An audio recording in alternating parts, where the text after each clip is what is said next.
This is the youngest serial killer, Cayetano Santos Godino. At 2:30 in the afternoon on December 3, 1912, Maria Giordano rushed into a Buenos Aires police station to report her 3-year-old son Gesualdo missing. The shopkeeper's ledger showed both boys, Gesualdo and a neighbor child named Cayetano, purchasing candy together just minutes before. Yet when officers arrived at the Godino household, 9-year-old Cayetano sat calmly at the kitchen table, insisting he'd walked home alone. His mother confirmed he'd been there for hours. The timeline made no sense. 24 hours later, Gesualdo's body would be discovered behind an abandoned house, and that same calm boy would confess not just to this murder, but to crimes stretching back 4 years, making him Argentina's youngest serial killer at age 9. Cayetano Santos Godino was born in October 1896 in Buenos Aires, Argentina, the youngest of 8 children. His parents, Felipe Godino and Lucia Rufo, were Italian immigrants who had settled in the working-class neighborhood of Parque Patricios. Records from local welfare offices noted the family's poverty and the father's erratic behavior. Tertiary syphilis, as noted by De Vega, often caused severe neurological decline, mood instability, and violent outbursts. School records from 1902 documented frequent absences and visible injuries. A teacher's handwritten annotation, still preserved in the city education archives, reads, "Boy arrives with head wounds. Claims to have fallen. Shows difficulty with basic learning." Those same ledgers show early disciplinary entries that would later be recognized as warning signs. By the time Cayetano was 6, the remarks grew darker. Kills birds during recess. Torments smaller children. Shows no remorse when punished. Each notation was stamped, filed, and forgotten. The first official police encounter came in 1904. The report from Comisaria Doce, signed by Officer Ricardo Núñez, described an attack on 2-year-old Miguel de Paoli, who was found partially submerged in a horse trough. A passerby had intervened just in time to save the boy's life. Núñez's written description noted the attacker as a boy with unusually large protruding ears. The case was dismissed under the notation Niño sin discernimiento, meaning child without judgment. The boy was returned to his parents. A year later, in 1905, another assault followed. Ana Neri, a toddler of only 18 months, was discovered unconscious after being struck with stones. Her mother identified the perpetrator as the Godino boy from down the street. Once again, there were no charges, no follow-up, and the cycle continued. Municipal health and police archives show a disturbing pattern forming, a steady escalation in violence and complexity. In March 1906, 3-year-old Maria Rosa Face vanished after playing near a tinsmith's yard. The missing child notice published in La Prensa listed her as last seen wearing a blue dress with white trim. The case would remain unsolved for 6 years until Cayetano's own confession in 1912, when he recounted, "I tried to choke her. When that didn't work, I buried her alive in a vacant lot." Investigators later matched his map with municipal construction records from 1906, which confirmed a building had since been erected on that precise location. Maria Rosa's body was never recovered, an unsettling reminder of how easily the truth can be buried both literally and bureaucratically. On top of these reports, Cayetano's parents, overwhelmed by his behavior, made a desperate decision in 1908. Institutional admission logs from the Colonia de Menores Marcos Paz, a juvenile reformatory outside Buenos Aires, list his entry as by parental request. The cause cited, incorrigible behavior and indecent acts. He was only 12 years old. The institution's quarterly reports, filed by Warden Francisco de Viedma, present contradictions typical of the era's reformatories. One entry reads, "The boy shows improved conduct and participates in manual labor." Yet in the margin, a staff member added, "Continues cruelty to animals." Other boys refused to share quarters with him. There were no psychologists, no rehabilitative programs. The standard practice was isolation and physical discipline, methods that likely reinforced his sadistic tendencies rather than curbing them. After 2 years of confinement, in December 1910, Cayetano was released back into his parents' custody. The file notes his completion of moral education training, but subsequent police records suggest the only lesson learned was concealment. Within months of his release, Buenos Aires began experiencing a series of unexplained fires. Arson Report number 347, dated March 15, 1911, documented a warehouse blaze on Corrales Street.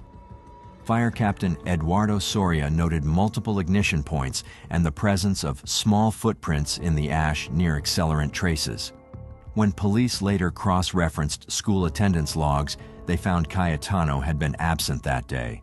Over the following 10 months, 6 additional fires were recorded in nearby districts, each involving small commercial structures or abandoned lots. No charges were filed, but one internal report referenced a neighborhood boy with prior behavioral incidents. Despite the pattern, authorities released him again. Then came January 1912. At a small boutique in downtown Buenos Aires, 5-year-old Reina Bonita Vainikov was admiring a dress in the window when her clothing suddenly caught fire. Witnesses described a scene of chaos, a police officer attempting to smother the flames as the child screamed in pain. She survived 16 agonizing days before succumbing to her injuries in hospital. Early reports blamed an unknown adult man for setting the fire, but court documents from 1912 later revealed a witness who had seen a boy with large ears fleeing the scene.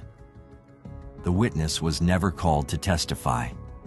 Throughout 1912, local newspapers reported what they described as a wave of child murders sweeping the city.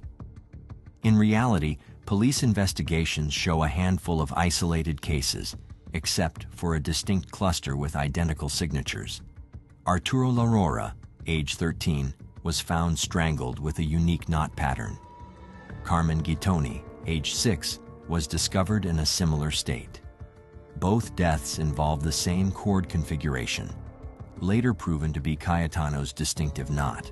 At the time, detectives believed they were chasing an adult predator. Witness descriptions of a small figure were dismissed as unreliable. The case broke wide open on December 3, 1912. At approximately 2:30 in the afternoon, Maria Giordano reported her 3-year-old son, Gesualdo, missing from the family's home on Pavon Street.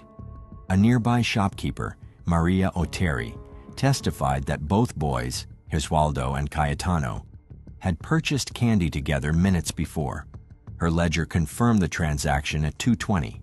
Yet when officers arrived at the Godino home, 9-year-old Cayetano was seated calmly at the kitchen table. His mother insisted he had been home since 2 o'clock. The timeline made no sense. The following morning at 6:45, construction workers discovered Gesualdo's body behind a vacant house. The medical examiner, Dr. Arrieta, recorded death by strangulation with a rope tied in the same distinctive knot as prior victims. The pattern was now undeniable. By 9:15 a.m., Cayetano Santos Godino, Argentina's youngest and most remorseless serial killer, was under arrest. Inspector Rodolfo Lartigau, a veteran of the Buenos Aires police, was the first to interview him. The official transcript begins at 10:15 a.m. Lartigau opened with what he thought would be a short interrogation. The expectation was routine denial followed by legal intervention. Instead, the boy nodded and said softly, "Yes, I was with him." Over the next 48 hours, the confession that unfolded would stun the nation. The full statement, transcribed across 28 pages between December 5th and December 6th, is now preserved in Argentina's National Judicial Archives. In his matter-of-fact tone, Cayetano described not only the killing of Gesualdo Giordano, but a series of violent acts dating back years. He named victims, provided dates, and even drew hand-sketched maps to show where bodies could be found. Investigators later verified multiple details, confirming the accuracy of his recollections. He told police, "I killed the Giordano boy because I liked him. I wanted to see him dead." When asked by Inspector Lartigau if he understood what he had done, the transcript notes, the subject laughed. Detectives were unprepared for the level of detail. He demonstrated how he had tied the same knot used in each strangulation case, a sailor's loop he said he had learned from watching workers tie grain sacks. Forensic analysis later confirmed the pattern's consistency across several murder scenes. The confession also linked him to previously unsolved cases. One was the disappearance of 3-year-old Maria Rosa Face in 1906, a file long closed for lack of evidence. Another involved Severino Gonzalez Caló, an infant burned to death in a brazier years earlier, an incident previously thought to be accidental. His descriptions matched archival police reports nearly word for word. Physical evidence corroborated his admissions. During a search of the Godino home, officers recovered a length of rope matching fibers found on victims. They also found small clippings from newspapers reporting on the Giordano case, one dated December 2nd, a day before Gesualdo's body was found. It was proof he had been following the investigation closely. When asked about remorse, Cayetano showed none. He told investigators he liked watching the little ones struggle, comparing their reactions to animals he had tortured as a child. Psychiatrist Dr. Francisco de Vega, who observed parts of the interrogation, later wrote, "The subject displays complete absence of moral sense. He understands societal rules, but feels no emotional connection to them." News of the confession spread quickly through Buenos Aires. Newspapers from La Nación to El Diario de la Tarde published excerpts daily, calling him El Petizo Orejudo, or the big-eared little man. The nickname fixated on his physical deformities rather than the systemic failures that had shaped him. Front-page illustrations exaggerated his ears and diminutive frame, turning a deeply disturbed child into a caricature. Public outrage was immediate. Families of victims demanded the death penalty, even though Argentine law prohibited executing minors. Editorials questioned how so many early warnings had been ignored. The school records, the police reports, the institutional files. Some commentators called for reform of juvenile detention systems. Others demanded harsher punishment for violent youth. On December 9, 1912, Cayetano was formally charged with multiple counts of murder and attempted murder. His defense claimed he was legally insane and incapable of moral reasoning. The court appointed a team of medical experts, including doctors Francisco de Vega, Ramos Mejia, and Luis Agote, to conduct a psychiatric evaluation. The evaluation took place at the Hospital de la Penitenciaría Nacional. Over several weeks, Cayetano was observed in controlled settings. Doctors noted his calm demeanor and the absence of anxiety, even when discussing his crimes. De Vega's final report concluded, he demonstrates intellectual awareness of wrongdoing, but no effective response. The moral faculty is undeveloped or absent. In his testimony, Dr. Ramos Mejia, one of Argentina's most respected neurologists, stated before the court, "This is not a case of temporary insanity or emotional disturbance. The subject represents a permanent danger to society." The trial opened in April 1913, drawing large crowds to the Criminal Court of Buenos Aires. Reporters filled the benches, sketching his every expression. The boy, now dressed in a simple prison uniform, showed no reaction as witnesses recounted the deaths of their children. Prosecutor Manuel Alvarez presented an overwhelming body of evidence: the rope fibers, the confession maps, and the matching knot patterns. He also read aloud the chilling line from Cayetano's statement, "I wanted to see him dead." The defense argued diminished capacity, citing his low intelligence and abusive upbringing. They pointed to the lack of psychiatric treatment during his earlier institutionalization. but the testimony of the experts left little room for doubt. Court transcripts show that when asked whether he felt regret, Cayetano answered, "No. It's done." The room reportedly fell silent. Newspapers described the scene as one of the most disturbing trials in Argentine history. Headlines read, "Monster of Pavon Street faces justice," and "Child murderer laughed in court." After weeks of proceedings, the verdict was delivered in November 1913. The court found him guilty but legally insane, a ruling that reflected both his criminal responsibility and his mental incapacity. He was sentenced to indefinite confinement in the Instituto Nacional de Menores and later transferred to the Penitenciaria Nacional, Argentina's main prison. Public opinion remained divided. Some saw the sentence as too lenient, believing he should never have been allowed to live. Others, including reform-minded doctors, argued that his case exposed the urgent need for child psychiatric care and preventive intervention.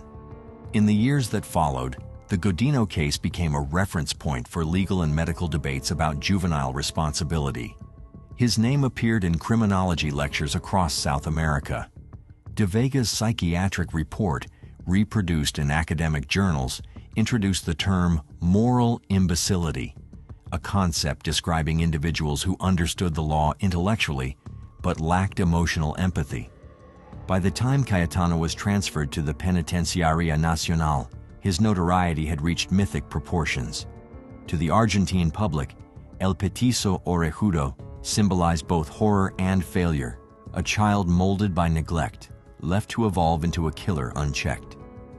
Inside prison walls, however, his behavior showed that confinement would not change him. Guards' early reports note his fascination with rats and his continued cruelty toward animals. Within months, disciplinary logs recorded violent altercations with other inmates. For context, records from the prison's intake log describe him as small, nervous, constantly restless. His cell, number 72, measured barely 2 meters wide. The warden at the time, Colonel José María Luque, later wrote in a disciplinary report, "Subject demonstrates continuous agitation, attempting to provoke fights and showing enjoyment in others' suffering." At first, the other inmates ignored him. He was too young, too frail, almost childlike, but Cayetano's need for attention and control soon turned violent. According to internal reports preserved in the Archivo General de la Nación, he mutilated small birds that flew into the cell block and drowned rats in his drinking water for entertainment. One account from 1914 states he poured boiling water on a fellow prisoner's cat, laughing as guards restrained him. Doctors attempted to control his behavior with early forms of sedation. Prison physician Dr. Luisa Gote, who had been part of his psychiatric evaluation, recommended isolation, noting that the patient's sadistic impulses reappear under any form of stress. Despite confinement, his violent tendencies worsened. In 1915, he was transferred briefly to the Asilo de Inmigrantes, a medical asylum for the criminally insane in hopes of rehabilitation. But within weeks, he set his mattress on fire, nearly killing another patient. The directors ordered him returned to the Penitenciaria Nacional, where he would spend the rest of his life.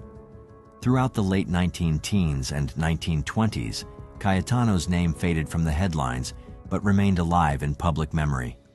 Parents invoked El Petiso Orejudo as a warning to children, Argentina's equivalent of a bogeyman. In Buenos Aires' poorer districts, stories circulated of a ghostly boy haunting alleyways and lighting matches in the dark. Fact blurred with folklore, but the fear was real.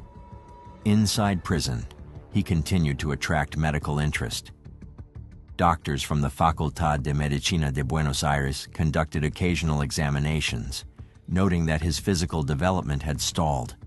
At age 23, he still looked barely 14.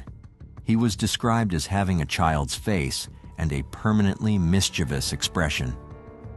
Inmates, however, did not share the doctor's curiosity. According to a 1923 report, Cayetano was beaten multiple times for setting other prisoners' bedding on fire. Guards often found his matches hidden inside food or sewn into clothing. One cellmate later testified he couldn't help himself.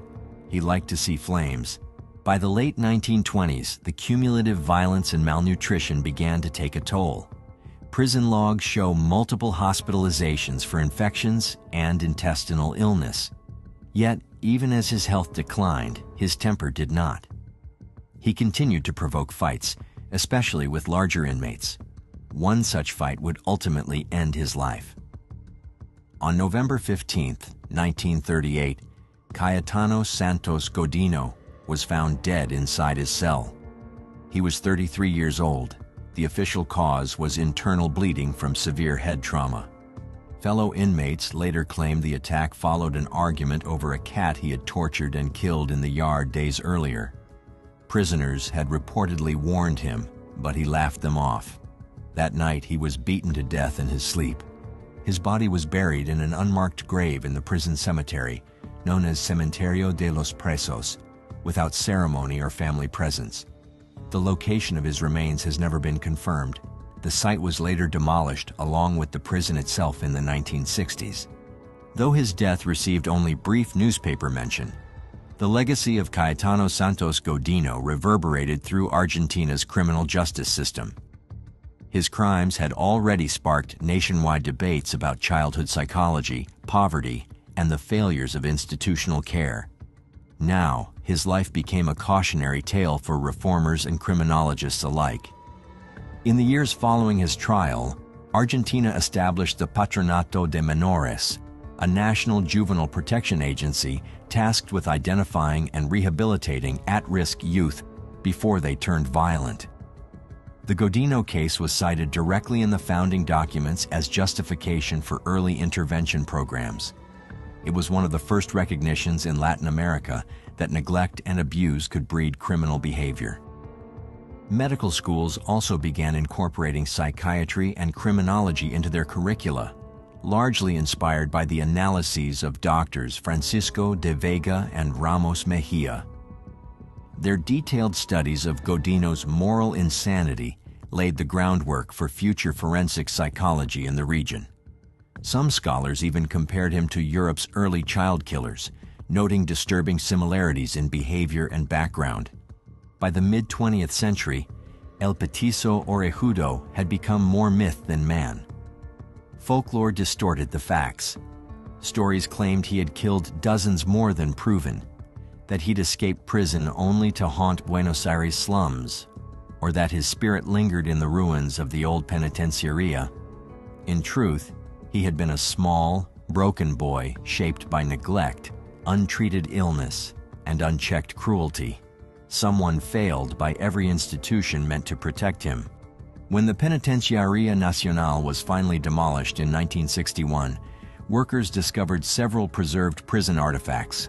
Among them was a human skull labeled CSG, believed to be Cayetano's. For decades, the skull was displayed in the Museo de Policía Federal Argentina, used as a grim teaching exhibit in criminology lectures. Visitors recalled its disproportionate size and malformed cranial structure, evidence, some claimed, of congenital deformity. It was finally removed from public display in the early 2000s after criticism that it exploited mental illness and human suffering for spectacle. Today, the story of Cayetano Santos Godino remains one of Argentina's darkest chapters. He was not merely a murderer, but a mirror reflecting the city's deepest social fractures. Born into poverty, ignored by institutions, and deprived of empathy, he became a living warning of what happens when society abandons its most vulnerable children. Historians continue to debate how many lives he truly took. Some confirm 4 murders, others suspect as many as 8. What remains undeniable is the psychological terror he inflicted on a nation that had never before imagined a child could be capable of such evil. If you value respectful, evidence-based reconstructions of historical crimes, consider subscribing for future investigations.